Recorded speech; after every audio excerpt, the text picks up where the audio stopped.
I'm broke right now. Now, when I use my very last cash that I had, I've been saving this piggy bank for quite a while now. It's like a tin. Now I'm trying to open it up, as you can see right now. Trying to get some cash, man. Wanna eat, wanna go to the shop and get some food. Totally broke. But you know what? I'm gonna survive.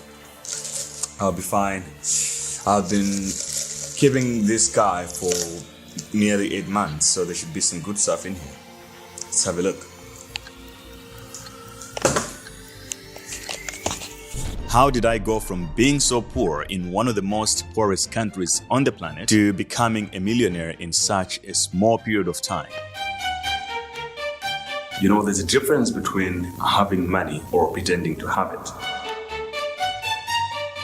A lot of people wonder how I did this without any college degree, without any special skills or anything like that. And today I have decided to tell this story in a much more detailed manner. Also with some pictures. I'll show you guys some of the odd photos, some of the odd videos, because the majority of my journey has actually been documented. There's video from a long time ago. I'm not really gonna cut anything out. I'll share all the trauma, the best moments and everything, because I believe that all those little moments, all the tribulations that I faced throughout has made me who I am today. I'm proud of every side of my story. So it's gonna be a very long video. I hope that you guys learned something from it as well.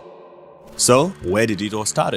I was born in one of the most poorest countries on the planet, a country called Malawi. It's in Central East Africa. My childhood basically was filled with climbing trees, running around without shoes, and playing football. That was the only kind of activities that we had. And every night after the game, we would fight. It was just normal, highly violent from the moment we were kids, because even though I was in one of the most poorest countries, I was also living in one of the most poorest neighborhoods. It's called Area 25. And so our lifestyle was like that. And I went to school with children who would go to school without shoes. I was just lucky enough that my parents could at least afford to dress us properly, put some shoes on our feet, then we could go to school. But it wasn't some fancy kind of stuff. It was poverty. We were poor. No cars, nothing.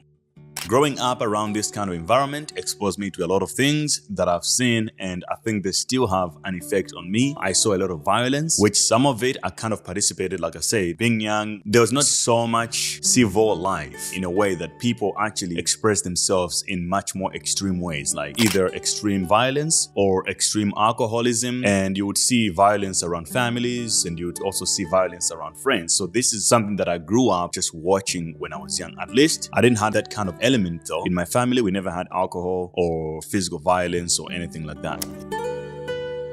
So as a kid, I was very drawn to technology. I really liked tech. But again, if you're poor, you don't really had that much options. In fact, for about 3 years in my life when I was young, maybe from like 10 to 13 or 14 years old, we lived 3 years in a house that had no electricity, no running water, no glasses in the windows. We literally just put some cardboard around it because my dad had just built his first house and he didn't have enough money to actually build it all at once completely. So what happens in those kind of environments is that people move into these homes when they're still unfinished. So we moved in and would be finishing through the house while we lived there. So, at some point you buy the glasses and you put them together, then you put the floor. We even entered the house without a concrete cement, nothing. It was just like, you enter a house and it's basically just sand inside the house. So we lived like that until it was being built up, and we finally had like the electricity, the water at a later stage.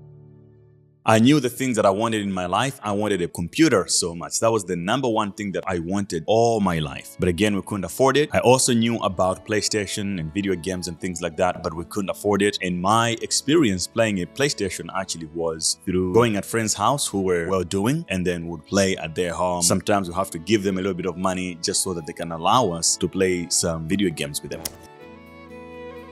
Obviously, as a young person, I was going to school, but to me, it was more like a chore. I never really enjoyed it or understand why I had to do it. I was just doing it because, well, your parents actually say you have to go there. If you don't, you obviously had some serious punishment at home. So I just pushed myself through it. And just after I started high school, my father went to South Africa. He moved from Malawi to South Africa to look for better job opportunities. And my mother would also go back and forth between Malawi and South Africa later on. And I ended up finishing high school on my own. My parents were in South Africa. Africa. I was still in Malawi. Just pushed myself through it. I just literally went there to write the exams. I had already given up before I even finished the last class. I didn't even do that well to get a bursary. So basically it meant I just had to sit down and figure out something to do in my life.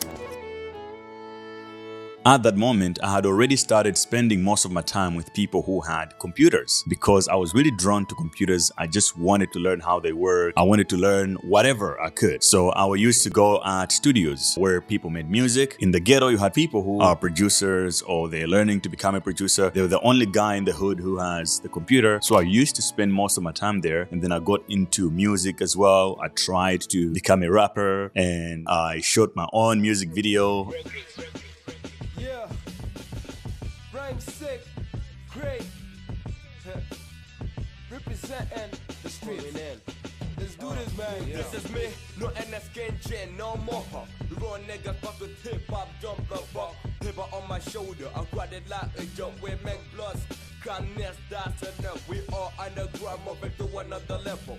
Cut that shit off with end job of the devil. Rub the history, grab it loud like a gripper. You hit the underground, bloody fool, that is it. And then after a year, my mother did the unimaginable. She sent me a computer from South Africa for the first time, just when I had just finished high school. And to me, that was the most life-changing moment for me because I had already learned how to do the basics and work with computers at my friends at the studios. Then I just locked in the house. I basically disconnected myself from my friends and everyone else. I was spending all my time on my computer, basically teaching myself how to code, how to design, how to edit videos. The only time that I could find myself outside was when the electricity were off because we didn't really have 24-hour electricity. We'd have like 18 hours and then 4 to 6 hours maybe without electricity. So I was sleeping when the electricity is off. Or I would go to the internet cafe. I would spend 1 hour in the internet cafe to download PDF tutorials on how to do things on a computer, coding or Photoshop or whatever. And then I would just go back home, lock myself in. My friends were like, yo man, I don't know, you changed, you know, you don't really hang out with anyone anymore. The problem though was that I also didn't like what was going outside. So what happens in the ghetto is that most people go into smoking weed and alcohol abuse, cheap alcohol basically, and then they just get destroyed. And I didn't really want to be part of that. So getting the computer gave me a direction and something to focus on other than all the negativity that was going around me. Eventually, my mother came back from South Africa, and then when she came back, she was getting pissed at me for just being on my computer. I wasn't seeing anyone. I wasn't really social anymore. And she started getting concerned about it and she would tune me for it, but then I wouldn't stop. But then she started seeing something that I started making a little bit of money for myself because I could edit people's videos, design a poster, or do something on my own where I wasn't broke as much, you know, for my age. And then she started giving into it, even though she still wanted me to go to university to apply to some course or whatever, but I just didn't do it.